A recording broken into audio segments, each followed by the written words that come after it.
గోల్ని మనం సెట్ చేసుకున్న తర్వాత ప్రయత్నం చేసాము, జర్నీ చేసాము, గోల్ని రీచ్ అవ్వలేకపోతున్నాము. అప్పుడు ఏం చేయాలి? Change the plan, change the route, change the way, but don't change your goal. Sir no, give up చేయదు. సార్ మిమ్మల్ని ఒక ప్రశ్న అడుగుతాను.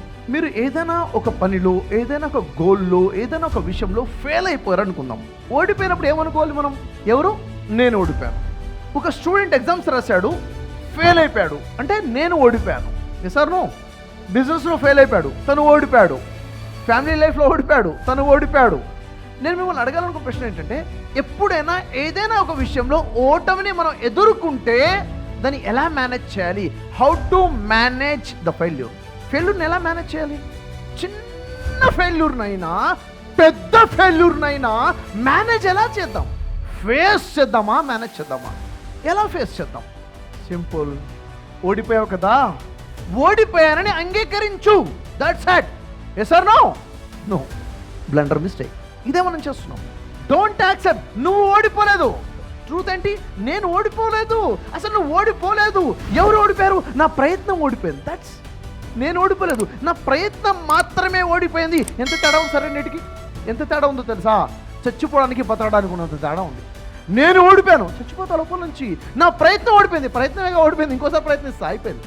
ఎప్పుడు కూడా ఎవడు కూడా ఓడిపోడో, వారి ప్రయత్నాలే ఓడిపోతాయి. సరే, ఎప్పుడైతే నా ప్రయత్నం ఓడిపోయింది అనుకుంటానో, ఓహో ఇలా కదా ప్రయత్నం చేయాల్సింది, ఎలా ప్రయత్నం చేయాలి నేర్చుకుంటాను. నేను ఓడిపోయాను అనుకుంటే ఇన్ఫీరియారిటీ వస్తుంది, కాన్ఫిడెన్స్ లూజ్ అయిపోతాను. Yes or no? నేను ఓడిపోయిన వాడిని, ఐఎమ్ ఫెయిల్యూర్ పర్సన్ అన్న ఆ ఫీలింగ్స్తో ఇంకా వేరే అటెంప్ట్లో, వేరే విషయంలో కూడా ఓడిపోతాను. ఎందుకు? లో కాన్ఫిడెన్స్ కదా, ఇన్ఫీరియారిటీ వచ్చేసింది కదా, కాన్ఫిడెన్స్ లూజ్ అయిపోయింది కదా, పంచర్ అయిపోయింది కదా కాన్ఫిడెన్స్. ఎందుకు? నేను ఓడిపోయానన్న ఆలోచన వల్ల. నేను ఎక్కడ ఓడిపోయా? అసలు నా ప్రయత్నం కదా ఓడిపోయింది. సో ఈ ప్రయత్నం మళ్ళీ ఒకసారి సార్ చెప్పినట్టుగా నేర్చుకొని చేద్దాం, మార్చుకొని చేద్దాం, అప్డేట్ అయి చేద్దాం. This is the formula failure మేనేజ్మెంట్కి.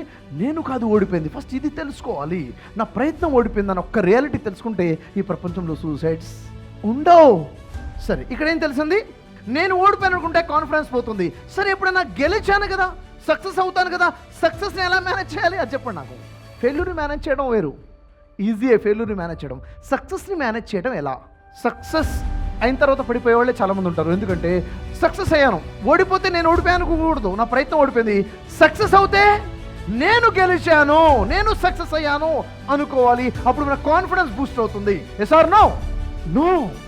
గెలిచినప్పుడు కూడా అనుకోవాలి, నేను కాదు గెలిచింది, నా ప్రయత్నం గెలిచింది. నా ప్రయత్నం గెలిచిందంటే అలాంటి అటెంప్ట్ మళ్ళీ చేస్తాను. నేను గెలిచానంటే అహంకారం వస్తుంది. ఏమొస్తుంది?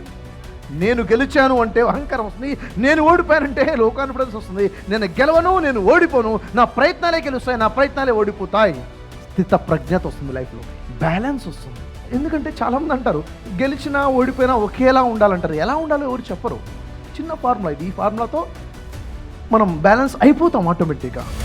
సార్, మీ అందరి నుంచి నాకు ఎవరైనా ఒకళ్ళు స్టేజ్ మీదకి రావాలి, ఎవరైనా ఒకళ్ళు వచ్చి షేర్ చేసుకోండి. సార్, ఈ ఫార్ములా తెలియకపోవడం వల్ల ఫెయిల్యూర్ని మేనేజ్ చేయడం, సక్సెస్ని మేనేజ్ చేయడం అన్న ఈ బ్యాలెన్స్డ్ తెలియకపోవడం వల్ల నేను ఇది లాస్ అయ్యాను అన్న మీ ఎక్స్పీరియన్స్ ఏదైనా ఉందా? ఎవరైనా షేర్ చేసుకుంటారా?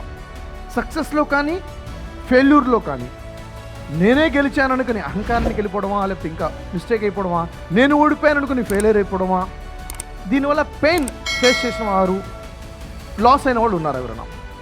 ఎవరైనా ఉన్నారు కదా, అందరూ ఉన్నాము, అది వేరే విషయం. ఎవరు వస్తారో అని అడుగుతున్నారు అంతే, పాయింట్.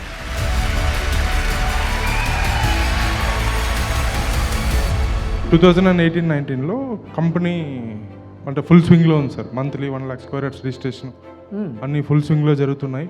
అప్పుడు నేను లోన్స్ డిపార్ట్మెంట్లో ఉన్నాను సార్. అప్పుడు నా దగ్గర ఉన్న టీము, నాకు సపోర్ట్ చేయాల్సిన టీము, నా పక్కన టీములు అందరితోనూ నేను ఎలా మాట్లాడానంటే అంటే నా సైడ్ నుంచే నేను ఒకే వర్షన్లో నేను వాళ్ళతో ఫెరోషియస్గా మాట్లాడేటోను. అంటే వాళ్ళు అది హట్ అవుతారా, పట్టించుకుంటారా, సీరియస్ అవుతారా, వాళ్ళు హట్ అవుతారని మైండ్లో లేకుండా నేను వాళ్ళు తిట్టేటోను. బట్ ఒక 5 day 2020 అట్లా నాకు మా గురువు రిలీజ్ చేశారు. నువ్వు ఎట్లయితే మాట్లాడుతున్నావో అట్లా నిన్ను మాట్లాడితే నువ్వు ఫీల్ అవుతావు కదా, నువ్వు మాట్లాడే విధం వాళ్ళు నువ్వు ఎట్లా ట్రీట్ చేస్తే వాళ్ళు నిన్ను అట్లా ట్రీట్ చేస్తారు. ఉన్నోళ్ళందరూ మన ఫ్యామిలీ, నీకు వాళ్ళు సపోర్ట్ చేస్తేనే నువ్వు ముందుకు వెళ్తావు, కంపెనీ ముందుకు వెళ్తుంది. నువ్వు వాళ్ళనే తిట్టితే వాళ్ళు నీకు పనిచేయడం ఆపేస్తారు, వాళ్ళు గ్రోత్ అయిపోతుంది, నీ గ్రోత్ ఆగిపోతుంది, కంపెనీ గ్రోత్ అయిపోతుంది అన్నారు. అది చేంజ్ అక్కడ మీరు రియలైజ్ అయ్యారు, రియలైజ్ అయింది సార్, ట్రాన్స్ఫార్మ్ అయ్యారు, దానివల్ల లాభాన్ని పొందుతున్నారు లైఫ్ టైం. Yes sir. మన లైఫ్లో డైలీ మన ఎదురయ్యే సమస్యలు, మన రొటీన్ లైఫ్లో ఉన్న ప్రాబ్లమ్స్, మనం ఎక్కడైనా వెళ్ళినప్పుడు బిజినెస్లో ప్రాబ్లమ్స్, లేకపోతే ఇంకెక్కడైనా వెళ్ళినప్పుడు ప్రొఫెషనల్ ప్రాబ్లమ్స్ గురించి చాలా డిస్కస్ చేస్తాం. కానీ రొటీన్ లైఫ్లో, డే టు డే లైఫ్లో, మన పర్సనల్ లైఫ్లో, ప్రొఫెషనల్ లైఫ్లో, ఫ్యామిలీ లైఫ్లో అన్నిట్లో ఉన్న ప్రాబ్లమ్స్కి సింపుల్ సొల్యూషన్ అనమాట. అంటే అది చాలా పెద్ద ప్రాబ్లం ఉంటుంది, సార్ నవ్వుతూ దానికి చిన్న సొల్యూషన్ ఇచ్చేశారు. సో ఇలాంటివి చాలా మనకు ఉపయోగపడతాయి అనుకుంటున్నాను sir. Thank you very much.